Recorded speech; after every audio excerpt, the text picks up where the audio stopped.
Et voilà, c'est reparti pour un nouveau live. Bonjour à tous. Il n'y a personne, mais bonjour tous, même si vous n'êtes pas là, si vous voyez cette vidéo après. Aujourd'hui, j'aimerais vous parler un peu de Facebook Live, puisque c'est un sujet, vous le savez, qui m'intéresse beaucoup ces derniers temps, parce que je teste des tas de choses. Pour ceux qui ne me connaissent pas, je suis Catherine Da. Je suis spécialiste en relations publiques et communication depuis beaucoup d'années maintenant.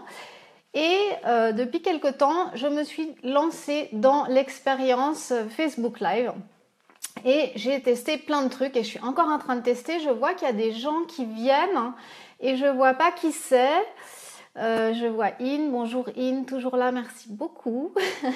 Et par contre, les autres personnes, je vois pas du tout qui c'est. Donc je suis un peu, voilà, je suis un peu comme ça dans le noir parce que je sais pas qui c'est. Donc en fait, ce que je vais faire, c'est que je me suis rendu compte que si je disais bonjour à tout le monde au début, comme on vous dit de le faire dans tous les tutos Facebook live, dites bonjour aux gens, et ben ça allait être très difficile pour vous de suivre mon mini cours.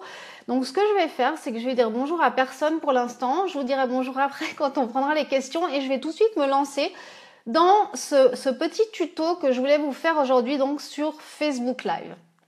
Donc j'en suis à peu près à mon, je sais pas, 20e Facebook Live à ce jour. J'ai tout testé, franchement je me suis ridiculisée, j'ai tout fait. Mais au moins j'ai testé pour vous et c'est pas fini parce que je compte vraiment continuer à en faire, mais en faire un peu plus de manière professionnelle, enfin pour mon travail que pour des trucs privés. Alors, la première chose que je voulais vous dire, c'est en fait pourquoi Facebook Live peut vous aider dans votre travail, même si vous n'êtes pas entrepreneur ou chef d'entreprise, etc. Pour plein de raisons. Alors déjà pour parler de Facebook Live, ça a été lancé en décembre 2015 et aujourd'hui on compte près de 1,7 milliard d'utilisateurs. Voilà, c'est du live, donc quand c'est du live, on bégaye des fois et c'est comme ça. Donc il y a 1,7 milliard d'utilisateurs actifs dans le monde. Donc en fait, pourquoi ce Facebook Live est tellement incroyable par rapport à d'autres trucs qu'il y avait déjà pour ceux qui connaissaient Periscope ou Meerkat?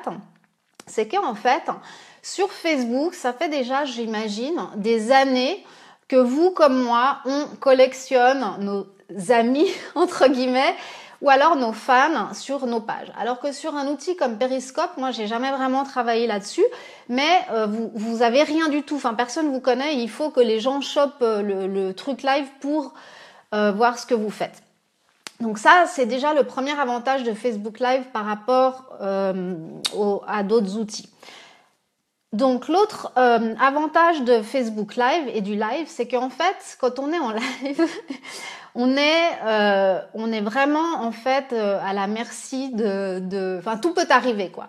Donc en fait, on se montre vraiment comme on est, le plus authentique possible, transparent, et c'est une super manière en fait de connecter. Et là justement, j'apprends moi à regarder dans l'œil de la caméra. Parce qu'il y a des gens qui m'ont dit ouais, pourquoi tu regardes à côté, parce que je regarde en fait le moniteur. Donc apprendre en fait à se connecter avec les gens en regardant l'œil de la caméra.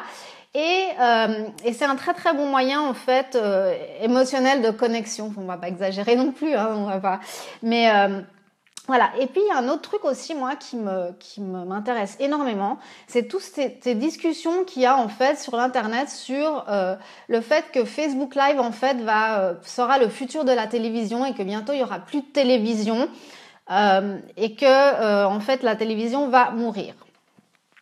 Donc pourquoi en fait est-ce que les gens parlent de ça? Parce que maintenant apparemment il y a déjà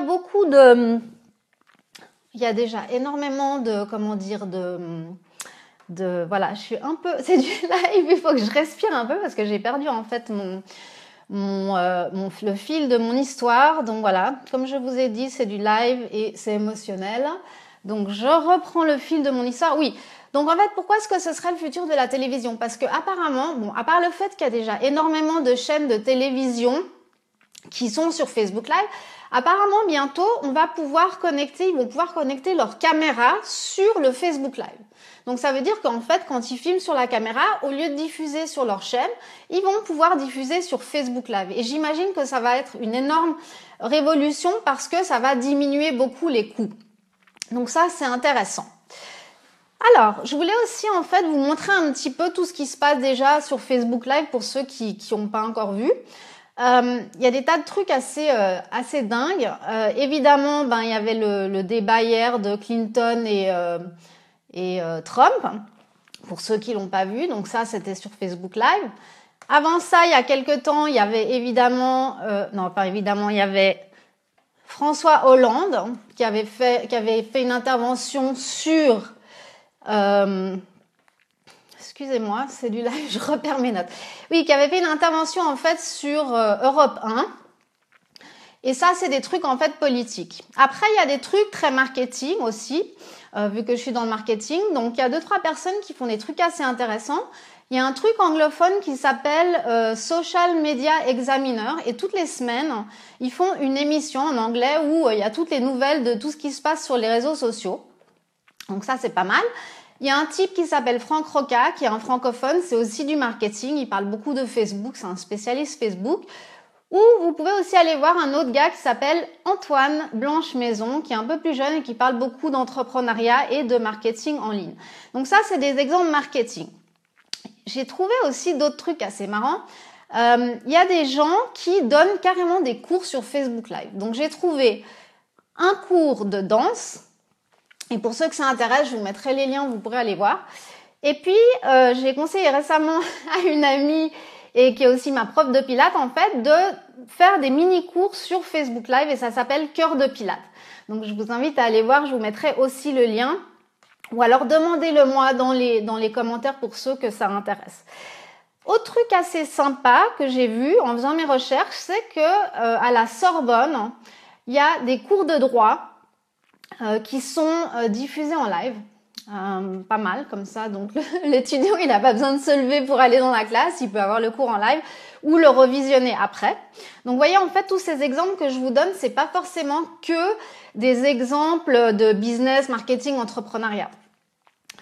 Donc voilà, mais ça c'est une liste non exhaustive de tout le genre de contenu qu'on peut faire ou des trucs assez bizarres ou différents que j'ai trouvés.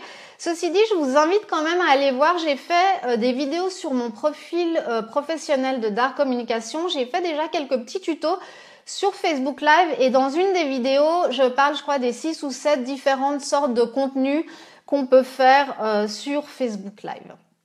Voilà. Donc ça, c'est pour les contenus. Donc les bases de Facebook Live, donc là aussi j'ai fait quelques vidéos juste avec les bases, le b.a.-ba, comme où on appuie, etc.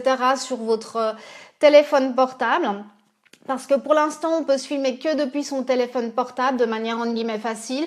Il y a une manière un petit peu plus compliquée de se filmer depuis son ordinateur avec un software. J'ai tout, j'en parle beaucoup dans mes autres vidéos tuto, donc sur la page Dark Communication si vous voulez aller voir. Et je sais que bientôt Facebook va nous permettre en fait de diffuser directement depuis notre ordinateur. Mais on ne sait pas exactement quand ça va sortir. Malheureusement, ça peut être quelques semaines, ça peut être quelques mois, mais c'est déjà sorti pour quelques utilisateurs. Voilà, donc le matériel de base pour se filmer, c'est pas cher aussi. En fait, il n'y a pas beaucoup de barrières à l'entrée parce que c'est pas très cher. Il suffit d'un iPhone, un trépied, quelques lumières. Là, j'ai des lumières en fait de chez moi, rien de très fancy. Là aussi, je vais pas m'attarder parce que j'ai déjà fait un tuto là-dessus pour ceux qui veulent aller voir. Et ça, donc, c'est à peu près les bases. Moi, ce qui m'intéressait en fait aujourd'hui, c'est de vous parler d'un truc qui me tient très à cœur, vous l'aurez compris, et qui doit aussi peut-être vous travailler vous, c'est en fait comment combattre en fait la peur de s'exposer en vidéo. Parce que évidemment c'est horrible, c'est terrible, il y a plein de trucs qui, enfin voilà, on se met à nu, on peut paraître ridicule, blablabla, enfin il y a toutes sortes de choses. Et puis, pour moi, c'était un défi que j'avais fait, en fait, vu que je suis pas très sportive. Il y en a qui vont monter le Mont Everest. Et moi, je m'étais en fait mis ce défi, mais surtout pour des raisons professionnelles. Mais du coup, c'est aussi un défi personnel. Donc, comment est-ce que je combats la peur de m'exposer en vidéo personnellement? J'ai toujours peur déjà. Chaque fois que j'appuie sur le bouton, j'ai peur. Il y a des fois où ça va beaucoup mieux que d'autres parce que je commence à m'habituer. Mais en fait, la première chose que je fais, c'est que j'apprends à parler à une personne. En fait, il y a beaucoup de gens qui font des vidéos et qui tutoient comme s'ils parlaient à une personne. Ils lui disent ouais, toi Marco, toi Florence. Moi, ça me paraît bizarre en fait de faire ça parce que je sais qu'il y a peut-être plus qu'une personne, donc j'arrive pas à faire ça. Mais de penser qu'on parle seulement à une personne et qu'on lui explique, voilà, j'explique à une personne comment je combats la peur d'être en vidéo. La deuxième chose, c'est la pratique. Alors évidemment, moi, j'ai pas encore beaucoup de pratique parce que ça fait pas très longtemps que j'en fais. Mais ayant entendu les autres qui font déjà depuis plus longtemps, je sais qu'il faut pratiquer parce que voilà, au début, on va être nul et puis petit à petit, ça va s'améliorer. Donc, on s'accroche et on continue. Et puis que c'est vraiment un processus en fait, que petit à petit, on rajoute des trucs. Je sais pas, moi j'ai acheté le trépied après, je me suis rajouté des grandes lumières. Là, petit à petit, je vais changer le setup, etc. Mais c'est vraiment un processus et que voilà, ça sera pas tout d'un coup parfait et qu'on apprend à ne pas être parfait. Il y a un autre truc que je voulais partager avec vous qui m'a énormément aidé. En plus du livre Big Magic que j'ai lu de Elizabeth Gilbert, qui m'a vraiment déclenché en fait ce côté-là de ma créativité. Incroyable livre. Je suis pas mal les vidéos d'une fille qui s'appelle Casey Becker. Encore une fois, c'est en anglais, mais c'est une fille ou une femme plutôt qui enseigne aux gens et surtout aux femmes à parler en public. Et ça fait plusieurs années que je la suis, elle m'a toujours énormément inspirée. Je répète, Casey Becker, pour tous ceux qui veulent des références, demandez-les-moi, je vous les mettrai après dans les commentaires. Donc en fait, voilà, elle fait faire un exercice comme ça. On va essayer de le faire ensemble. Essayez de vous imaginer maintenant, vous qui êtes là devant, que je vois bien, d'ailleurs j'ai tous vos noms là, essayez de vous imaginer que maintenant vous allez devoir appuyer sur le bouton de votre téléphone ou de votre ordinateur et passer en live. Ok? Imaginez vraiment le truc. Qu'est-ce qui se passe? J'imagine que comme moi, vous devez sentir un peu de stress. Moi, ça fait déjà moins de 10 minutes que je l'ai, le stress, mais cette espèce de machin qui monte là, je ne sais pas où vous l'avez, si vous l'avez plutôt là ou dans le ventre et tout ça. Et en fait, là, en général, c'est le centre de notre créativité. Et ça fait super peur. Et en fait, ce qu'elle raconte, ce qu'elle explique, Casey Becker, et moi je le prends, j'ai adoré ce concept-là, elle dit, au lieu de prendre ça comme un handicap, une peur, en réalité, il faut prendre ça comme justement le signe que vous êtes prêt à partager, à être créatif. C'est comme s'il y avait un petit bouton qui se mettait en marche et que c'était le début comme un avion en fait, avant de commencer à décoller. Et de vraiment se mettre dans cette peur, je suis en train de lire parce que je vais pas... et changer en fait notre perspective, de prendre cette peur comme un moteur.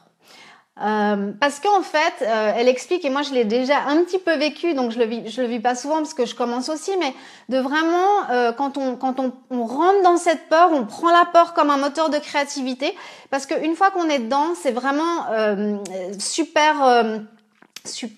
comment on dit en français, enfin c'est fun, ça fait du bien, voilà, on a plein on se sent libre.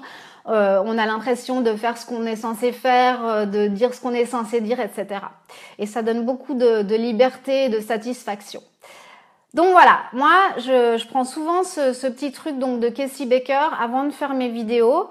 Aujourd'hui, je vais vous avouer, c'était la première fois que c'était assez catastrophique parce que j'ai eu au début une espèce de truc hyper bizarre que j'avais jamais eu avant, comme quoi c'est comme si plus on avançait, plus on avait des challenges. Mais très intéressant comme expérience parce que j'ai dû me reprendre, je sais pas si vous aviez vu au début, mais en fait comme c'est du live et tout peut arriver. Et il faut savoir que on n'est pas dans un truc de télé, on n'est pas sur TF1 avec un prompteur et tout ça, c'est pas ça. Moi, il y a beaucoup de gens qui m'ont dit oh là là, mais c'est décousu, etc. Alors bien sûr, il faut quand même avoir des notes, c'est important parce que moi au début, j'avais pas de notes, c'était le vrai bordel. Donc ayez des notes et une structure pour votre présentation, mais on n'est pas en train de lire quelque chose, quoi. Là, je vous parle en fait, j'ai des points et je vous parle comme ça. Voilà, donc j'ai fini tout ce que je voulais vous dire. Je voulais aussi rapidement vous dire que j'ai fait une petite répétition là, parce que dès lundi prochain, je vais, pendant tout le mois d'octobre, une fois par semaine, donner des mini-cours sur un autre site Facebook qui s'appelle webmarketingcom.com, qui est un site de marketing où il y aura une plus grande audience, où je vais parler de la même chose. On va faire un challenge en fait avec les gens qui souhaitent se lancer sur Facebook Live, et que là en fait je m'exerçais un petit peu sur vous. Mais pour que tous ceux qui veulent venir, c'est le lundi 3 octobre à 17h sur la page Facebook de webmarketingcom.com. Donc pour moi, c'est fini, j'ai dit tout ce que je voulais dire. Je peux maintenant vous dire bonjour et surtout prendre vos questions. Pendant que je regarde si vous avez des questions, je voulais aussi vous dire que tout le truc de Facebook Live, c'est plus vous likez, ou c'est pas forcément un like, ça peut être le bonhomme qui pleure si vous aimez pas, mais il y a de l'interaction et vous pouvez aussi partager cette vidéo, et en fait c'est comme ça que on peut être plus vu, quoi. Donc si vous voulez me donner un petit coup de pouce, likez, partagez, etc. Alors, bonjour à Hind, qui est toujours là, une de mes grandes supporters. Jorg, Yves Adolphe, comment ça va? Pierre-Alain, Jean-Michel. Ah, Jean-Michel, ça fait longtemps qu'on ne s'est pas vu. Carole, il y a beaucoup de gens, il y a des amis là qui sont dans la com et le marketing. Hein. Carole, qui a une agence de communication. Jean-Michel, qui est un rédacteur extraordinaire avec qui j'ai travaillé. Florence, et il y a mon cousin Marco, qui nous rejoint depuis New York. Enfin, mon cousin, le mari de ma cousine, mais c'est quand même mon cousin. Olivier, grand journaliste. Claude, que je connais pas. André. Voilà, bonjour à tous. Merci d'avoir écouté. Est-ce que vous avez des questions par rapport à ce que j'ai dit, ou des suggestions, ou est-ce que vous avez peut-être des demandes sur des mini-tutos ou des mini-cours que je pourrais faire dans le futur? Alors, Adeline, qui arrive un peu en retard, mais c'est pas grave. Bonjour Adeline, tu pourras voir la vidéo en replay. Ok, bon, bah écoutez, il n'y a pas de questions. Donc, j'aimerais vous remercier encore une fois d'avoir été là, d'être là à mes débuts où je me plante en live. Mais c'est ça qui est fun en fait. Enfin, pour vous, pas pour moi. Et puis, je vous souhaite à tous un bon après-midi et à très bientôt. Bye bye!